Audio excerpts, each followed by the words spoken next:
अस्सलाम वालेकुम everyone, welcome back to other video. Guys, बात करते हैं यहाँ पर मार्केट को लेकर कि मार्केट की क्या अपडेट और मार्केट का नेक्स्ट मूव क्या रहने वाला है। सो अभी के टाइम में अगर आप ओवरऑल मार्केट की सिचुएशन देखते हो तो सिचुएशन इज नॉट गुड।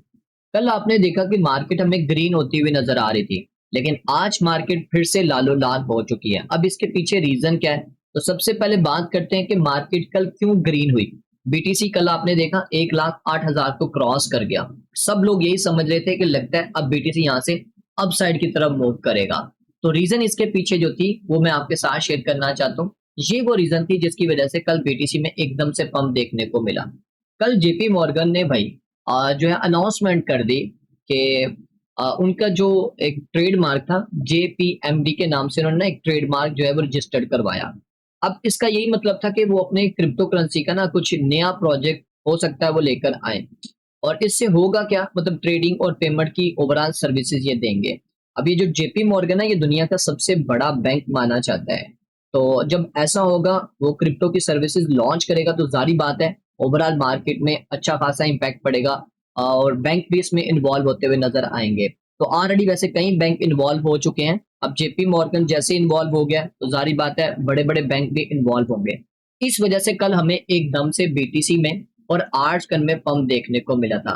इसी वजह से बीटीसी कल जो ट्रेड हो रहा था ऑलमोस्ट तकरीबन 1,06,000 समथिंग के पास एकदम से बीटीसी चला जाता है 1,08,900 डॉलर के पास। उसके बाद ऐसा क्या हुआ कि बीटीसी अच्छा खासा यहाँ पर ट्रेड हो रहा था। अचानक से बीटीसी 1,08,800 से 1,06,200 पे आ जाता है। तो वो है रीजन हमारे पास ये वाली न्यूज। भाई, डोनाल्ड ट्रंप ने अपने ट्रूथ सोशल प्लेटफॉर्म के ऊपर एक पोस्ट की। अब ये पोस्ट क्या है इसको आप रीड भी कर सकते हैं। ट्रंप ने कहा है कि ईरान को वो एग्रीमेंट साइन कर लेना चाहिए था जो मैं कह रहा था इनको। अब ये बहुत बड़ा नुकसान उठाने वाले हैं और इससे सिर्फ ईरान का नहीं, इंसानों की जान को भी काफी ज्यादा नुकसान होगा। ईरान को कभी भी न्यूक्लियर बम नहीं मिलना चाहिए। मैंने ये बार बार सबको बोली है।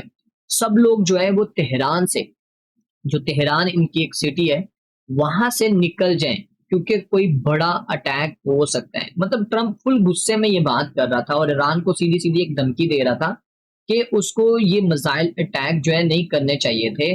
जब मैंने बोला था उसी वक्त जो है इनको बात मान लेनी चाहिए थी। और ईरान को जो इसने बोला ना, ईरान को ट्रम्प ये असल में जो चीज चाहता है ना, ट्रम्प ट्रम्प चाहता है कि ईरान न्यूक्लियर जो वेपन है ना वो ना बनाए और ताकि ये अमन और एग्रीमेंट रहे।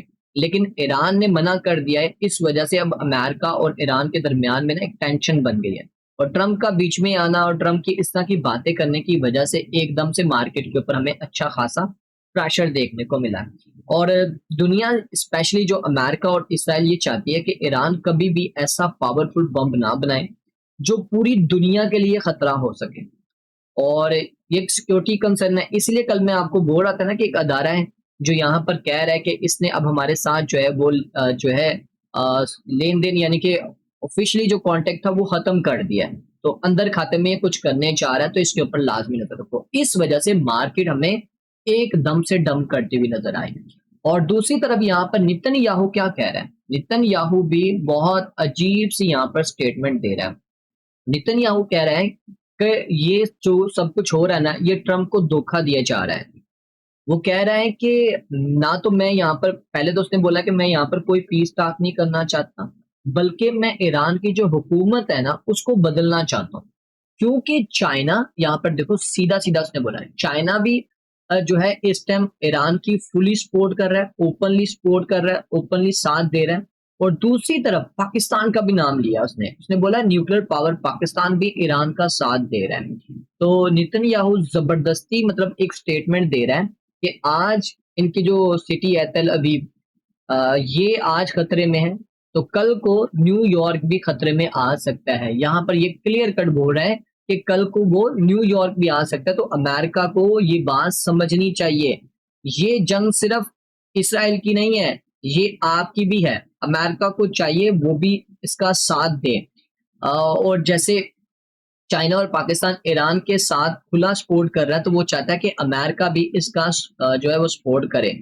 तो अब देखते हैं ऐसा होता है, अगर अमेरिका सपोर्ट करता है तो फिर तो बहुत काम खराब होगा।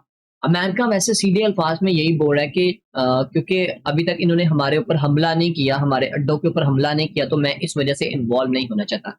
लेकिन ये जो स्टेटमेंट है ना, ये वाली स्टेटमेंट, ये मार्केट के लिए अच्छी नहीं है। अब तेहरान के ऊपर हमले स्टार्ट हो चुके हैं, वो अलग बात है, सोशल मीडिया अभी उस तरफ नहीं आ रहा, सोशल मीडिया वो नहीं दिखा रहा, लेकिन तेहरान के ऊपर अच्छे खासे हमले स्टार्ट हो चुके हैं। तो क्या इसराइल अब बाज आएगा? इसराइल मजीद इनके ऊपर हमले करेगा, तो इस वजह से मार्केट के ऊपर मजीद हमें प्रेशर देखने को मिल सकता है। और इसके अलावा चाइना भी भाई अपने जितने भी सिटीजन हैं उन सबको उसने बोल दिया कि इसराइल को लीव कर दो, जल्दी से जल्दी जॉर्डन की तरफ जा सकते हो आप। तो चाइना ऐसा क्यों बोल रहा है, जारी बात है इसके पास भी इंफॉर्मेशन है।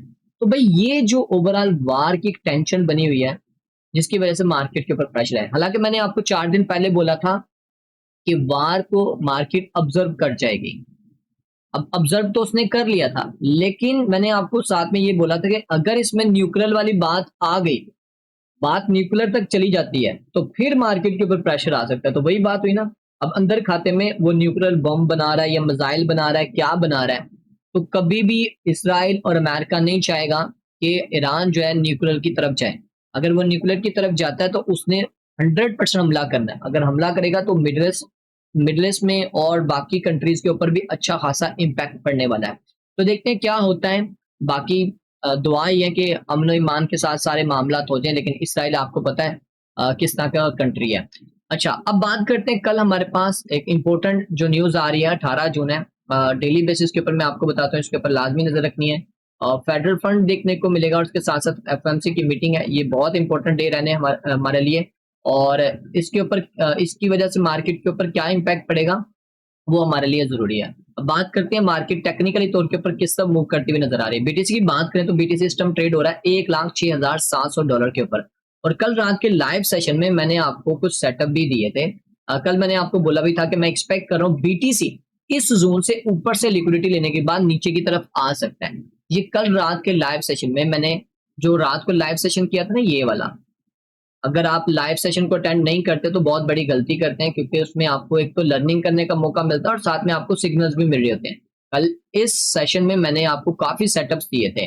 मैंने आपको बीटीसी का ये वाला सेटअप दिया था, उसके साथ साथ मैंने कल फॉर्ड कॉइन की ट्रेड दी थी, ओडी की मैंने ट्रेड दी थी, जुब के बारे में मैंने बोला था, काफी कॉइन्स के बारे में मैंने आपको बोला था कि इन कॉइन्स में आपको अपने ट्रेड्स प्लान करनी चाहिए, आपको प्रॉफिट देकर जा सकते हैं। तो अल्हम्दुलिल्लाह ऐसे ही हुआ, कल उन सब ट्रेड्स ने प्रॉफिट दिया। सो अभी के टाइम में जो सिनेरियो है, बीटीसी की तरफ वापस आते हैं, तो बीटीसी इस टाइम 1,06,700 के पास ट्रेड हो रहा है।